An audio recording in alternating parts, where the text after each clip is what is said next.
it is the dependence on the labor. See, whether you reduce the cost or not, actually that was not my motto. My motto was not to reduce the operational cost. My motto was, how do I get out of this labor problem? Labor problem is such an intensive problem. When we want them, they won't come. And when they come, they are available, we don't need them. And then even if they come, I have to run behind them to make the work happen. So if I reduce the labor, reduction of operating cost is a byproduct. It happens, obviously. If you are employing 15 people, instead if you are doing with 2 people, obviously cost will come down. But whether it come down proportionally or not is a question. For me, that is not the driver. The driver is, I have to run behind this labor, depend on them when I don't know when they will come, when they will not come.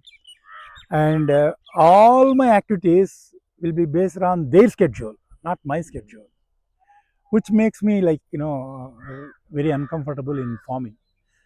Everything has to happen according to my schedule and my plans, work plan activities.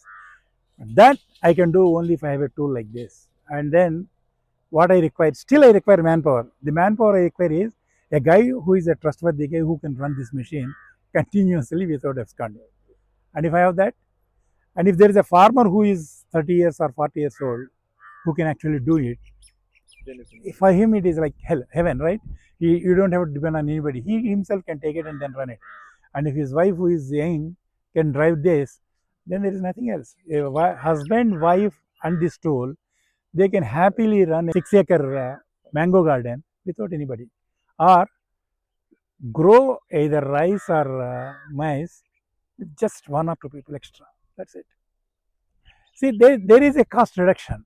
For example, in my case, I will tell you, for this particular mango garden which you are seeing right now, whenever I want to remove the weed around the mango trees, I require 15 people working for 3 to 4 days, because it is 600 tree garden. And when I do with this machine, it takes something like 5 to 6 full working days with the machine, and then 2 people working on the machine shift. I won't apply only one guy to do that.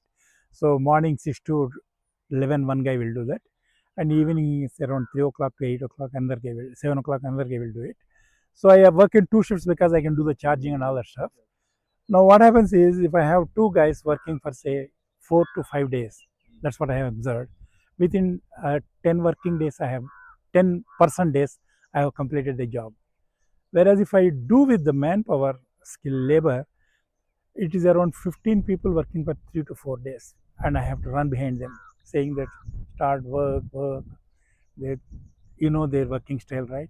Now, if I get very good skilled ladies can do the job, which will reduce the cost. I pay only 350 rupees per lady. Whereas if it is gents, I have to pay 700 rupees. Okay. You have to work it out and see how much you save. As I told, what I am saving is the real headache and the burden of manpower. Cost, definitely there is saving. As I feel, it is 1:7 in certain cases, 1:3 in certain cases. That's it. Okay. And if I have not used the seeder with this machine so far, and Venkatagaru promised that he will deliver the seeder this month. Okay. So once I get the seeder, I will try. I'm actually planning a working model on rice cultivation using this machine, unlike other techniques which are very popular in the market, known as SRT technique or all those techniques. What I'm trying to do is, I have learned something from Dr. Kishan Chandra, something from Chandrasekhar Bhatswale, his technology, and actually something from Vijayram and Subhash Palekar, who have been talking about organic farming. I myself, I worked as a trustee for Eklavya Foundation, and we taught organic farming for many farmers. But what I want to do is, the schedule workout which I have designed for rice farming, I will implement in next 2 crops simultaneously, and then see how much of manpower I can reduce. I believe I can do actual rice cultivation with the help of just 3 people. Just 3 people. That's what I believe. But practically, what will happen, I have seen that.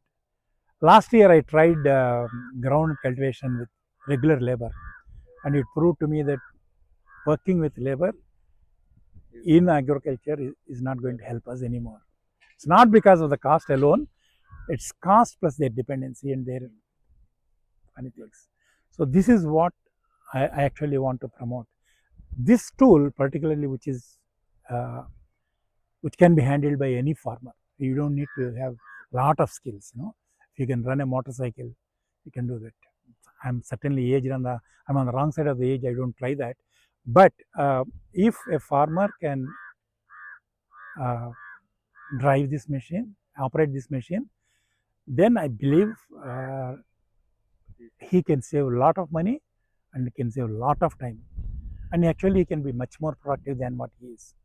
And what I am doing is, my driver who has been my farmer, so he is my proxy. What I will do is I am using him so that he will do everything on my place. So what I want to do is record all the activities from the next August onwards. Today we are in July 15th or something. I will start that cycle on August 20th or something, and then record it. Let us see what happens. It's basically we want to do, but whether we can achieve it or not, we can only record it and show it to the people, saying that yes, I have achieved. No, I have not. Okay? That's my goal. Yeah, a lot of people keep talking to me. Courtesy, Venkatragar, he keeps on sending my number to everybody. So, for one farmer, his apprehension was whether I can use it for spraying. I told him that I use this machine something like 80% of this efficiency is for my spraying because I use mango gardens. And I've told him, and actually I've shown him a 22-year-old tree how I can spray using this HD sprayer and this machine. And it was difficult for him to believe because he thinks that it is a small machine and driving 22 feet, 22-year-old tree is impossible. So I just had to show it to him. Similarly, another person was having an apprehension of whether he can do mulching of thick trees and all. At that time, it so happened that I had my Kandipanta complete. So actually, I put him on WhatsApp live, and I've shown him my own field permission. So he was convinced. Now, a lot of people have apprehension because it is a small vehicle and it is an electric vehicle. What happens if there is a problem? Well, that's a problem which we can't solve, because if there is a tractor problem, there will be some guy in the village who can help you. And this is a battery tractor problem. If something happens, we have to depend on INAV company. So far, my experience had been that whenever I had a complaint, I got a response within 48 hours. I never had to wait more than 48 hours so far. The other thing is, most of the problems come due to the tools we use more than the machine. Machine itself is a basic tractor, it's not a problem. Surprisingly, people doubt the machine than the tools. Actually, it is the tools which break frequently. So the tools will break even with the normal tractor, whatever it is there. That nobody can solve this problem. Like they are after all mechanical tools, and then when you are using in the field, nuts will get loose and bolts will fall off. Things will break, stones will break the jaws, and all that will happen. That nobody can solve.